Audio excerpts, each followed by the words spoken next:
This is the first time Maggie has ever asked Sadie to go out and play with her since Sadie was probably 3. I looked at Sadie and said, she just asked you to go outside and play, so they are now outside playing. I'm out in the car where it's quiet-ish. There's birds, but where we're just gonna have to settle with this is what the light situation is, and where there's a strong possibility that neighbors might come up and talk to me from 6 feet away. That's what happened last time. There are actually a lot of people out and about, but that's why I'm sitting in the passenger seat, because I feel like I'm less likely to have people come out and talk to me, and I'm just not in a really chatty mood right now. Also, I just really don't want to get into why I'm sitting here talking to a camera instead of being social distancing and sociable. I just wanted to share some of the highlights, things that have gone on during the last few weeks, and one that I kept meaning to throw into other updates, but that I think I have completely forgotten during other updates. So this one was from before quarantine. I just haven't shared it, but it is one of both mine and Paul's favorite stories. And this happened during a particularly stressful evening. It was just, Paul had just gotten home from work after a long day, and I was trying to make dinner, and there was something that I wanted to tell him about my day, and all of the kids wanted to tell us something. So basically all the kids were at the kitchen door talking at the same time. So 5 little voices. We had talked to all of them, like they'd all told us about their days. I had been basically trying to tell Paul something for the previous 10 minutes, trying to get the same sentence out, and someone interrupted me every time I started to talk. Finally, I was so frustrated at being interrupted that I finally said, okay, guys, stop. Just let me talk to your dad for 5 minutes, and then you guys can have his attention. And then there was complete silence after I said that, and then Maggie walked by the door with this huge smile on her face and said, Mom, Mom, Mom, Mom. And then started cracking up. Paul and I started laughing too. Because number 1, she very rarely says my name. But number 2, she was just so obviously doing it to be funny. Maggie has an amazing sense of humor. Like, out of everyone in our house, I feel like Maggie has the best sense of humor. She tells jokes, and they said this at basically everywhere that she's been, her therapy center when she was in therapy, everywhere. She has this sense of humor that adults find funny. She tells jokes, and neurotypical people find her jokes funny, which is really amazing with the language communication difficulties that she has. I think it completely took away any frustration I was feeling at the moment, and I just started laughing because she was basically kind of poking fun at what everyone else had been doing all day that was so frustrating. I might have to roll down a window. It is actually kind of warm in here. So another thing we've done is we bought a bunk bed for the playroom, the playroom is Tessie's room. It's also where all of the toys are. It is impossible for me to keep it neat because Tessie, I clean it up probably every other day, and every time Tessie goes into it, the first thing she does is she pulls out every single toy that is down there. It actually has limited toys. There's a toy closet that I have organized with all the toys in it, and it has a lock on the door because otherwise she would pull all those toys out too. So that the idea is that we could rotate toys, but now with the kids home all the time, that's just totally out the window at the moment. There's her current bed has like this toy space at the bottom of it, and the first thing that she does when she goes in the room is pull out every single toy from every single toy container and just dump them on the floor.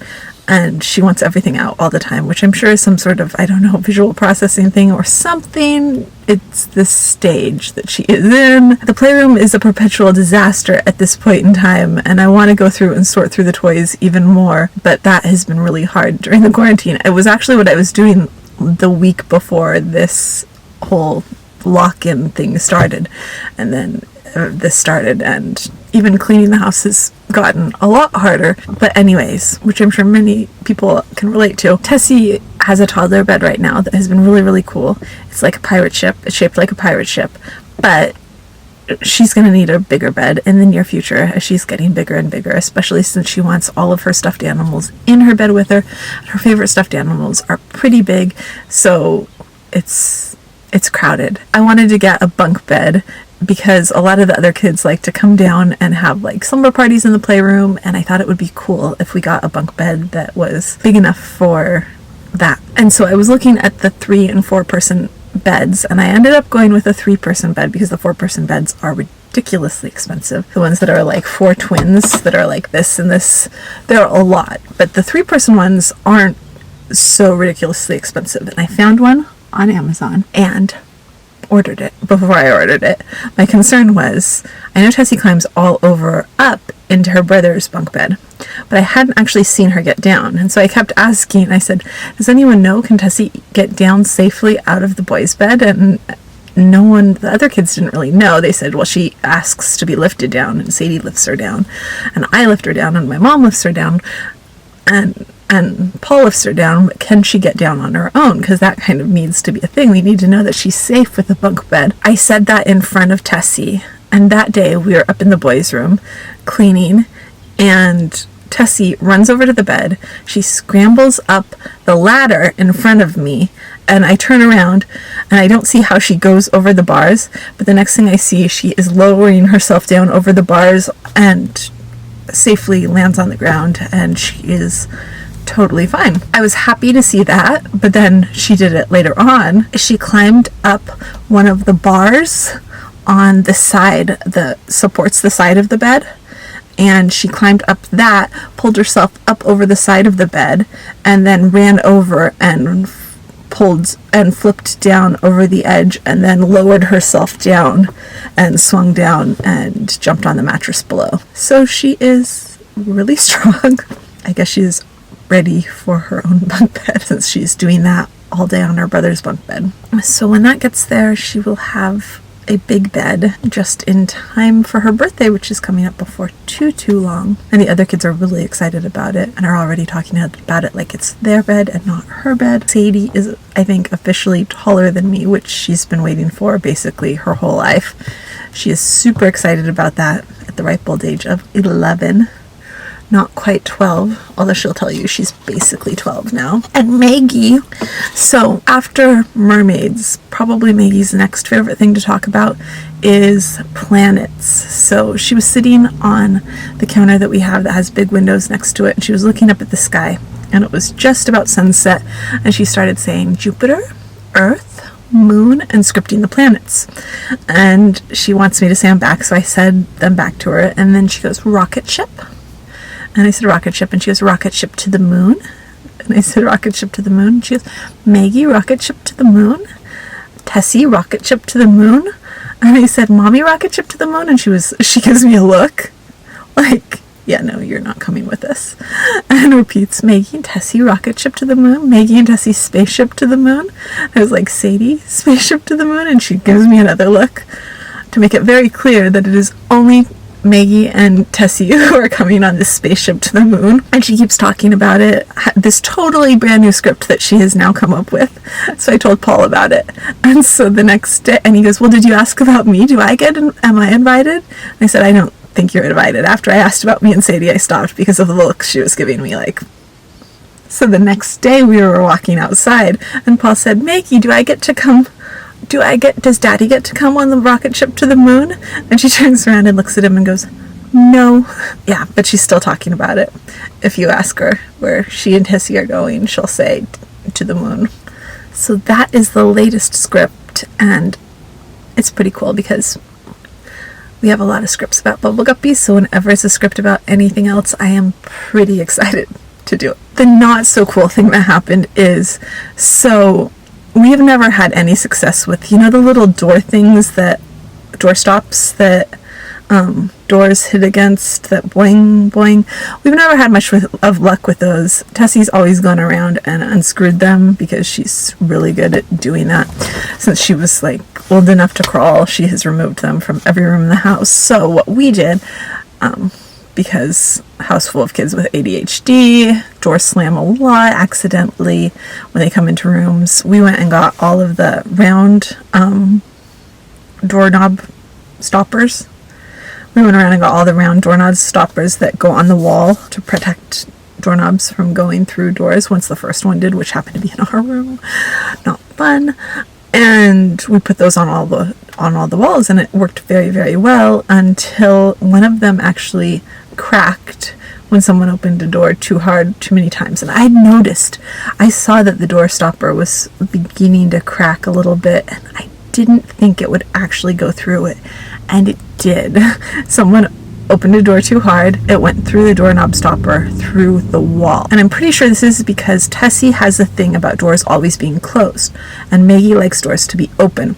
So Tessie and Maggie fight over Maggie's room. Tessie will come in and she likes to swing in there, and she'll keep closing the door, and Maggie will keep opening it, and they'll go back and forth over it over and over again. So I'm guessing one of the times Maggie just opened it really hard after Tessie closed it and went to swing, and it went through the door stopper and the wall. So Paul went and got a kit. When Paul was getting groceries, Paul went and got a kit to patch the wall. He patched the wall yesterday, and he showed it to me, and it looked beautiful, and he got one of the little door stopper things, and he put it on. You could not even tell that anything had happened.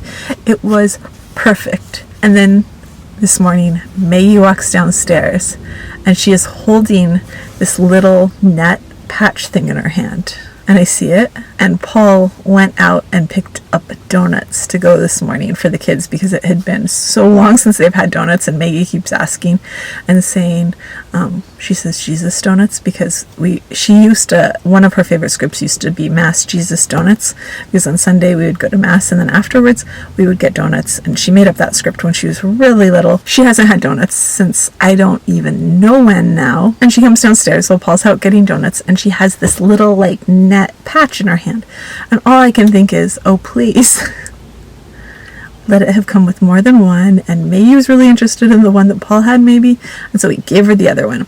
And I asked her what it is. I said, Maggie, hey, what's that in your hand? And she goes, cheeseburger. And I know exactly what she's thinking, because she has these like toy food things, and it kind of looks like the shape of a slice of cheese for a toy cheeseburger. And I said, you didn't take that off the wall, did you? There's not a hole in your wall, is there? And she just kind of smiles at me like, and I was like, never mind, because I also don't want to give her ideas of things that she maybe could do. Oh, and that brings me to another story I want to tell about how she got a drill and was using it to try to undo screws the other day. But first, let me finish this story. So Paul got home, and when Paul got home, I said, hey, did you by chance give Maggie an extra patch that you weren't using, and let her have it? And he said, what are you talking about? And I said, because she has a wall patch in her hand, and I was just wondering if you maybe gave that to her because you had an extra one. And he was like, if she has a patch in her hand, that means there's a hole in her wall again, and her room's probably a mess, and we need to go up there and vacuum. And I was like, so she has a patch in her hand. It's like, so it looks like what happened was probably because we put another doorknob protector on, and she decided that she wanted that and just ripped it off, and it ripped the whole patch out with it. She's really strong. Like her little sister who can climb straight up the side of a bunk bed easily, like that. So onto the drill.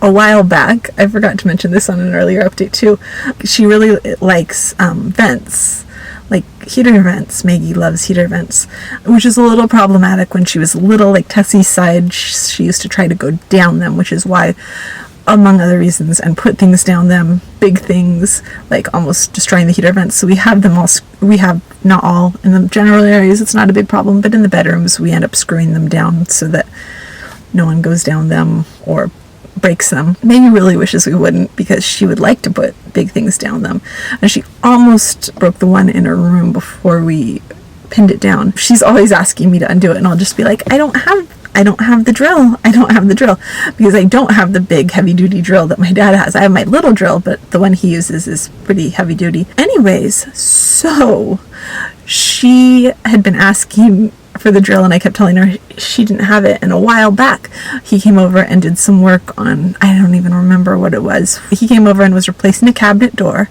and he was about to leave. All of a sudden, my mom said, do you hear that drilling? Where's your drill? And my dad said he thought he'd already put it out in his truck. And we all listened, and I turned around and I ran upstairs, and there was Maggie with the drill, holding it up to the screw, trying to take the screws out of the heating vent so that she could open it, so that she could put stuff in it again or do whatever. I don't know, help Tessie go down it like she used to when she was a baby.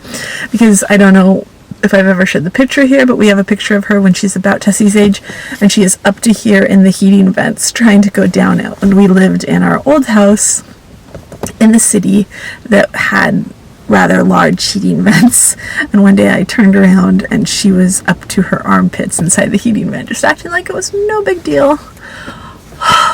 Okay, I'm just jumping in because I have to share something big that just happened. Maggie just came inside when Sadie came in to use her inhaler and to get a drink of water. They'd all been playing outside. And Maggie came in and said, Sadie outside, Sadie outside. Maggie has never asked for Sadie to play with her. For a long time, Sadie had this cough because of her asthma, and it was probably the hardest thing sensory-wise for Maggie. It would cause meltdowns, and just, this was for years and years and years. It made it hard for Maggie to be around Sadie, so they went from being best playmates to having a hard time, Maggie having a hard time being around her sister. And this is the first time Maggie has ever asked Sadie to go out and play with her since Sadie was probably 3. I looked at Sadie and said, she just asked you to go outside and play. So they're now outside playing. And it totally makes my entire day, my entire month. I'm so excited about this for both of them. I think that is the last of my updates. It has been an adventure. No, I don't like the reason that we're home, but for me, the slower pace has been good. I think the only bad thing about the being home this much, obviously the reason that we're all home is bad. I can't stress that enough. The bad thing for me is now when I definitely notice when I go out, I'm way, way more anxious, which I didn't expect. I don't know. I didn't expect to be more anxious. We did go to the grocery store the other day because we desperately needed to go out. I have like enough soup and enough all these different things, but I really needed to get produce, vegetables, because those just don't last as long. And I found that like we went to a smaller store. That was really helpful too, not going to like a huge store. We went to a small store. There weren't very many people there, and that was really helpful too. Probably cut my anxiety in half. I think it is good for me to like make sure that I go out once in a while, because I find that when I do, not just going out in the car is fine, obviously. Going through a drive-through is fine, but the idea of actually like going into a store makes me really, really anxious right now, which is why I feel like I need to push myself to do it, because it's not about the virus, it's just going out, and I don't want to get to the point where it's just a thing, which it already is kind of a thing, so that's why I have to keep making myself do it, because it's not going to get easier. So that is it. That is the update. Those are the things that I can think of that have been going on here. Tomorrow we do school packet pickup, where we actually officially start school at home, which would be an adventure. That is it for today. If you like this video, we would love it if you would give it a thumbs up, and if you're interested in all things autism, we'd love it if you'd hit subscribe, and I'll see you tomorrow. Bye.